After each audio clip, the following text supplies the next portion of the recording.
다 같이 사도신경으로 우리의 신앙을 하나님께 고백하겠습니다.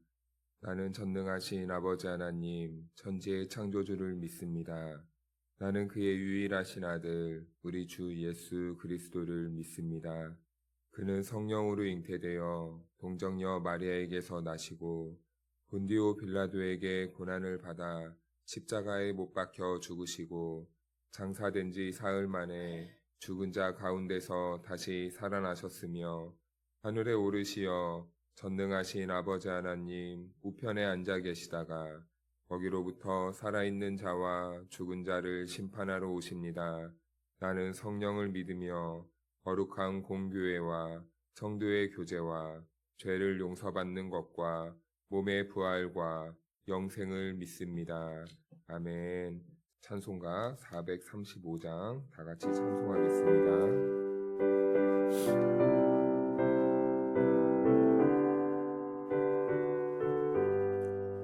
나의 영원하신 기여 생명보다 귀하다. 나의 갈 길 다가도록 나와 동행하소서. 주께로 가까이 주께로 가오니 나의 갈 길 다가도록 나와 동행하소서. 세상 무기한 이랑과 모든 명예 버리고 험한 길을 가는 동안 나와 동행하소서. 주께로 가까이 주께로 가오니 나의 갈 길 다가도록 나와 동행하소서. 어두운 골짝 지나가며 험한 바다 건너서 정금물에 이르도록 나와 동행하소서. 주께로 가까이 주께로 가오니 나의 갈 길 다가도록 나와 동행하소서.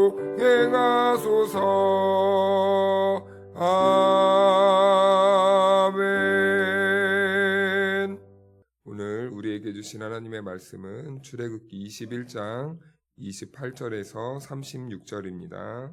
소가 남자나 여자를 받아서 죽이면 그 소는 반드시 돌로 쳐서 죽일 것이요 그 고기는 먹지 말 것이며 임자는 형벌을 면하려니와.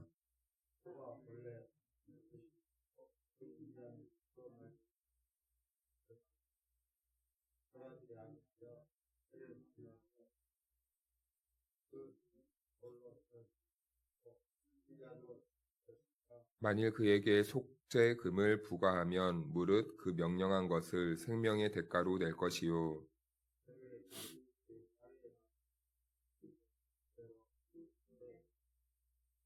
소가 만일 남종이나 여종을 받으면 소 임자가 은 30세겔을 그의 상전에게 줄 것이요 소는 돌로 쳐서 죽일지니라.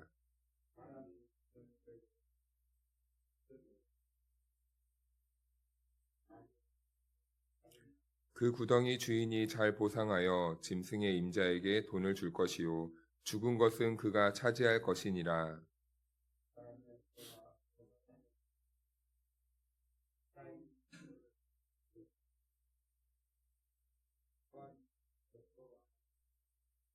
함께 읽겠습니다.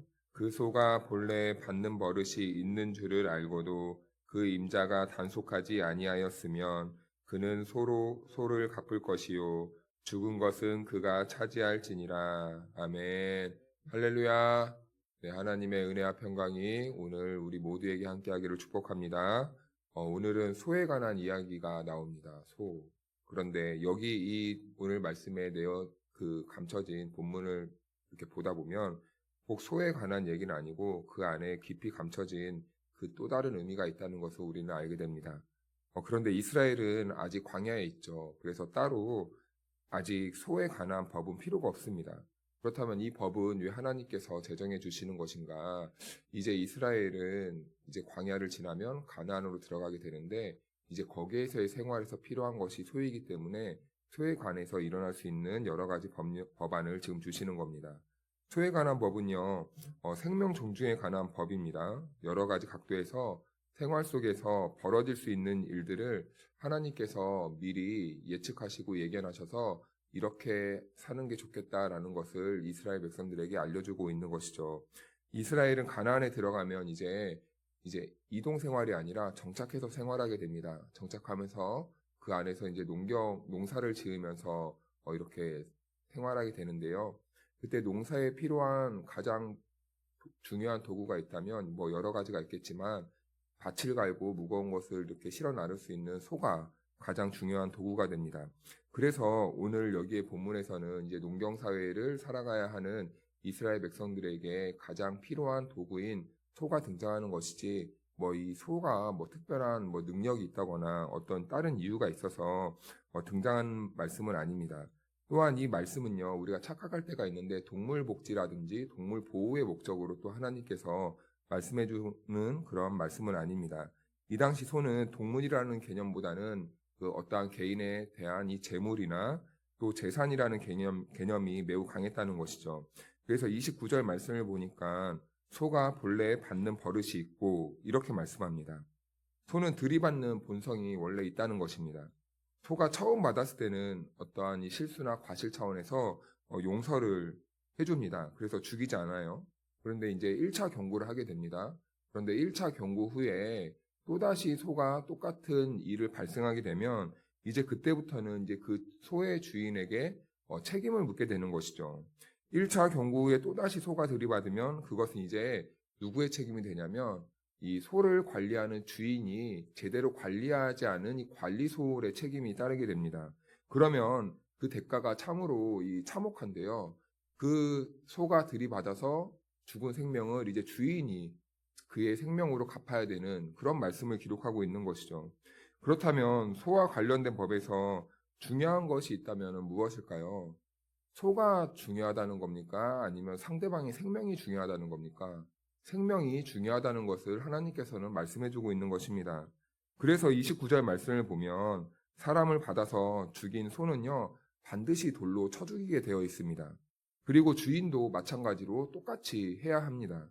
그런데 소의 경우에는요, 희한하죠. 돌로 쳐 죽인다는 것보다 그냥 도살하는 것이 마땅한 처벌인데 하나님께서는 돌로 끝까지 그 소의 생명도 돌로 쳐 죽이라고 말을 합니다. 그 이유는 하나님께서는 그만큼 타인에 대한 생명도 소중하다, 생명은 그만큼 소중하다는 것을 이렇게 무서운 심판을 그 돌로 생명이 존중이 여기지 않는 대가에 대해서 이렇게 큰 심판의 대가가 따른다는 것을 하나님께서는 돌로 쳐 죽이라라는 이러한 심판으로 보여주고 있는 것이죠. 뒤집어서 이야기한다면 그만큼 상대에 대한 생명이 소중하다는 것입니다. 나의 생명도 중요한 만큼 타인의 생명, 내 재물이 중요한 만큼 타인의 생명이 그만큼 중요하다는 것을 하나님께서는 오늘 말씀을 통해 말씀해주고 있는 것이죠. 하나님께서는요, 그래서 나의 생명도 소중하게 여기시지만 우리 모두에 대한 생명도 동등하게 소중하게 생각하신다는 겁니다. 하나님께서는 날 위해서 자기 아들을 보내주셨고 그리고 우리 모두를 위해서 자기 아들을 내어주셨다는 것을 항상 기억해야 되는 것이죠. 그래서 32절의 말씀을 보면 다른 경우가 생깁니다. 이번에는 소가 상해를 입힌 대상이 남종과 여종입니다. 그렇다면 이 당시에 이 종의 개념은 무엇입니까? 이 주인의 재산의 개념입니다. 재물에 불과해요. 그런데요, 하나님께서는 비록 그들이 종의 노예의 신분이지만 그들 역시 존엄한 하나님의 형상으로 지음받았기 때문에 그들의 생명까지도 소중하게 여겨줘야 된다고 말을 합니다. 우리는 여기에서 기독교의 소중한 가치가 무엇인지 깨닫게 되는 것이죠. 우리는 일터에서나 직장에서나 지위 고하나 아니면은 직종이나 직업을 막론하고 모든 인간에 대한 이 자세와 태도를 매우 조심스럽게 해야 합니다. 내가 고용했기 때문에 함부로 해도 된다. 그런 게 아닙니다. 이 사람은 서비스 직종이기 때문에 함부로 할 수 있다. 그러면 안 됩니다. 최근 몇 년 전만 해도 우리는 고객센터에 전화하는 사람들에 대한 인식을 다시 한번 갖게 되었죠. 극심한 스트레스, 이런 것들로 인해서 사람들의 이 생명까지도 위험받는, 우리가 막대해도 된다라고 생각했던 사람들에 대한 그런 인식이 매우 달라지는 계기들이 많이 있었습니다. 아무튼 우리는 그런 사람들에 대한 태도를 매우 중요하게 생각해야 되죠. 우리가 서비스를 받으러 간다고 해서 그 사람들을 내가 돈을 주고 사는 것이 아닙니다. 돈을 주고 사는 게 아니에요. 우리는 그 사람들도 마땅히 인격적인 대우를 해줘야 된다는 것이죠. 모든 인간을 바라볼 때 하나님의 가치나 하나님의 형상이나 하나님의 시선으로서 우리는 모든 사람들, 생명들을 바라볼 수 있는 그러한 태도를 가져야 된다는 겁니다. 이것은 또 어린아이에서부터도 시작합니다. 모든 생명은 어디에서부터 시작된다고 말씀드렸죠? 태아에서부터. 네. 태아에 있는 생명도 우리가 그 생명이 정말 안 좋은 소리도 듣지 않도록 우리는 보살피고 보호해야 되는 그 생명에 대한 책임이 우리들에게 있는 거예요. 존중하는 태도가 있어야 된다는 것입니다. 그런데 하나님을 인지하지 않으면 어떻게 됩니까? 이런 가치관을 마음에 담지 못하면 하나님을 존중하지 못하는 사람들의 태도는 항상 늘 갑질이나 어떤 횡포나 어떤 폭언으로 이어지게 되는 것입니다. 만약 그런데 우리 신앙인들이 정말 하나님을 믿는 신앙인들이 내 안에 예수 그리스도가 있고 성령님께서 내주하고 있는 그런 그리스도인들이 혹여나 이런 일을 일삼는다면 우리는 그 안에 정말 내가 예수님을 믿고 있는지 심각하게 한번 생각해 보아야 되는 그러한 문제이기도 합니다. 그 사람이 무슨 직업을 가지고 있고 그리고 어떤 형편으로 살고 있든지 그런 것이 중요한 것이 않습니다. 성경의 뜻은 모든 인간은 동일하게 하나님의 형상으로 지음받았기 때문에 우리는 그 하나님의 그 생명을 존중해주고 그리고 돌보아야 한다는 것을 가르쳐주고 있는 것이죠. 그래서 성경은 남녀 종을 소가 받아도 그 소는 반드시 돌로 쳐 죽여야 합니다. 내 재물이니까 내가 뭐 돈으로 갚지 이런 개념이 통하지 않는다는 거예요. 남의 생명은 정말 그만큼 내 생명과 같이 소중하다는 것을 말씀해주고 있습니다. 왜요? 우리 모두는 다 하나님이 손수 지은 존엄한 생명을 가지고 있기 때문입니다. 나를 구원하신 그 예수 그리스도의 사랑이 나뿐만 아니라 우리 모두에게 함께하고 있기 때문에 우리는 한 생명 한 생명을 정말 소중하게 여겨야 하는 그런 태도로 살아야 하는 것이죠. 그리고 33절에서 34절은요. 우리가 오해할 수 있습니다. 이 말은 동물보호법은 아닙니다. 이웃의 재물 보호에 대한 법입니다. 그래서 십계명은 무엇이라고 말합니까? 이웃의 것을 탐내지 말아라. 모든 십계명을 축약하면은 하나님을 사랑하고 이웃을 사랑하라 이렇게 축약할 수 있을 것 같습니다. 즉 이웃을 사랑한다면 그의 이웃의 재물까지도 보호하는 것이 마땅하다입니다. 우리는 내 것만 잘 보호하려고 합니다. 내 것만 잘 보살피고 그리고 남의 것이 어떻게 되든가 말든가. 그러다 보니까 우리가 타인에 대한 이러한 좀 함부로 하는 태도가 일상에서 벌어지는 것을 목격할 때가 있는 것이죠. 하지만 주님께서는 분명하게 말합니다. 내 것이 소중하듯이 타인의 것도 소중하고 타인의 재물을 우리가 탐내지 않아야 된다면 우리가 그 타인에 대한 재물도 우리가 소중하게 여길 수 있는 그러한 인식을 가지고 살아야 되는 것이죠. 그리고 35절부터는 소와 소끼리 다툼을 합니다. 여기에서도 재물의 보호적인 이 개념이 있습니다. 우리 소가 남의 재물에 손해를 입히는 것이죠. 그래서 한번 경고합니다. 단속하지 않아요. 재발해요. 그러면은 그 절반이 아니라 다 가지도록 온전한 배산을 하도록 이렇게 주님께서는 말씀합니다. 그래서 오늘 우리가 이 말씀을 두 가지로 한번 요약해 본다면 첫 번째는 타인에 대한 생명 존중 그리고 두 번째는 이웃의 재물에 대한 보호입니다. 네, 이것을 소라는 동물로 설명했지만 이 사회를 살아가는데 전방위적으로 하나님께서 이 적용되는 소중한 이 원초적인 질서를 하나님께서 오늘 말씀을 통해 보여주고 있는 것입니다. 우리는 각 개인의 일터와 일상에서 우리는 무지함과 또는 무의식 때문에 무뎌진 감각으로 타인의 생명에 대한 이 존중을 우리가 놓치며 살아갈 때가 있습니다. 그리고 한 번씩 우리의 모습을 돌아봐야 되겠죠. 나는 타인에 대한 생명과 그리고 재물에 대한 그 올바른 인식을 가지고 있는가. 내가 흉기를 들지 않았다고 해서 우리는 생명을 파괴하는 흉기를 들지 않아도 우리는 타인에 대한 생명을 파괴하는 일, 그리고 타인에 대한 이 재물을 망가뜨리는 일을 할 수도 있는 것입니다. 그래서 우리 기독교는요, 생명 보호 차원에서 환경도 보호해야 돼요.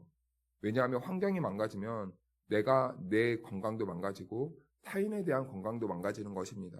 그리고 다가오는 앞으로의 미래 세대들 역시 우리가 이 건강한 환경에 살지 못하기 때문에 우리는 이 환경이라는 것에도요, 눈을 밝히 떠야 되는 것이에요. 교통법규는 물론입니다. 과속도 조심해야 됩니다. 그리고 우리가 교통 질서도 잘 지키고 내가 이 건널목을 건널 때도 요즘은 횡단보도 무단횡단하는 경우도 많은데 그것도 조심해야 됩니다. 왜냐하면 나의 작은 행동으로 인해서 타인에게 미칠 이 엄청난 파장 효과가 일어날 수 있기 때문입니다. 이것을 바로 나비 효과라고 하는 것이죠.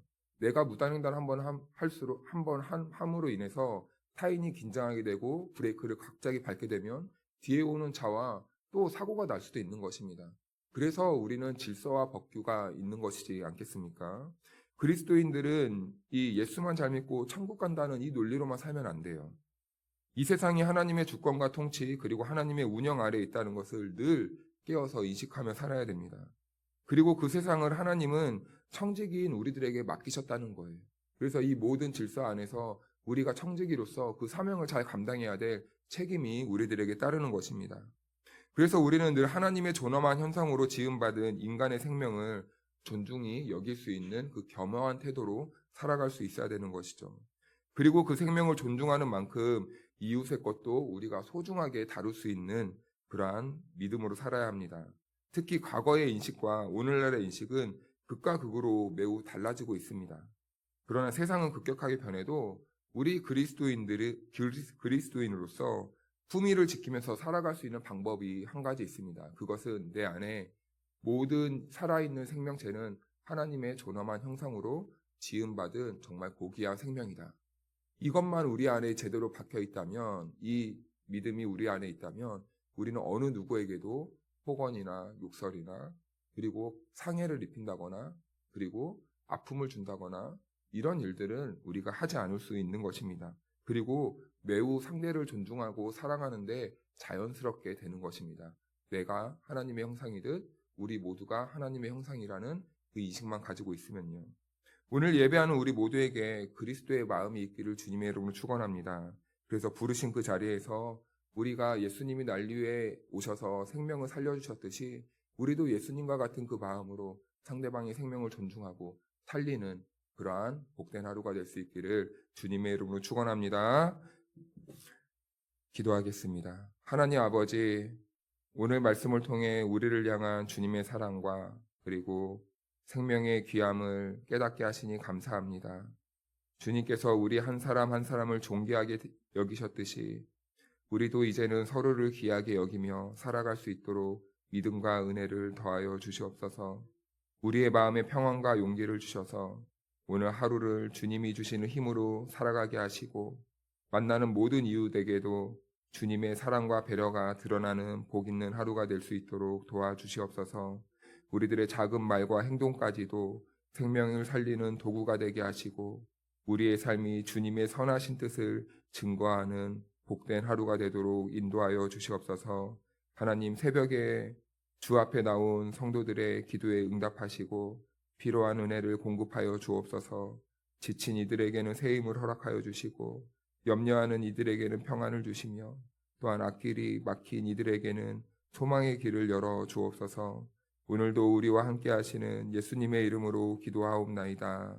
아멘.